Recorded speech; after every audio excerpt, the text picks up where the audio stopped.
Alrighty, and then Romans 8, pure gospel gold. So I am going to start in verse 12 and just read two different sections. Therefore, brothers, we have an obligation. What kind of obligation?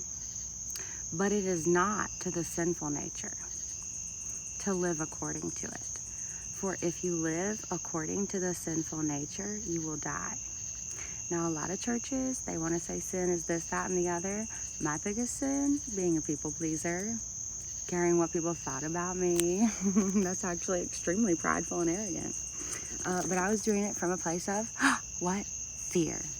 I was doing it from a place of fear, instilled and put on me since my childhood that I did not deserve. So anyways, the Bible says so many times, fear not. Stand firm, fear not. Fear is not of God. It is not of God to be worried and anxious about things, but especially not to be scared.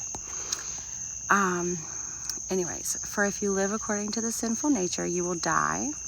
But if by the Spirit you put to death the misdeeds of the body, you will live. Because those who are led by the Spirit of God are sons of God. For you did not receive a spirit that makes you a slave again to fear, but you received the spirit of sonship, and by him we cry, Abba, Father. The Spirit himself testifies with our spirit that we are God's children.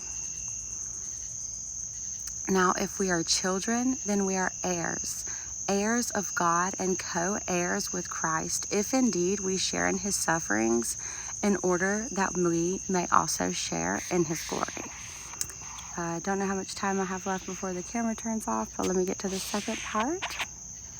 We're going to start at Romans 8:25. But if we hope for what we do not yet have, we wait for it patiently. In the same way, the Spirit helps us in our weakness. We do not know what we ought to pray for, but the Spirit himself intercedes with us with groans that words cannot express. And he who searches our hearts knows the mind of the Spirit, because the Spirit intercedes for the saints in accordance with God's will. And we know that in all things God works for the good of those who love him, who have been called according to his purpose.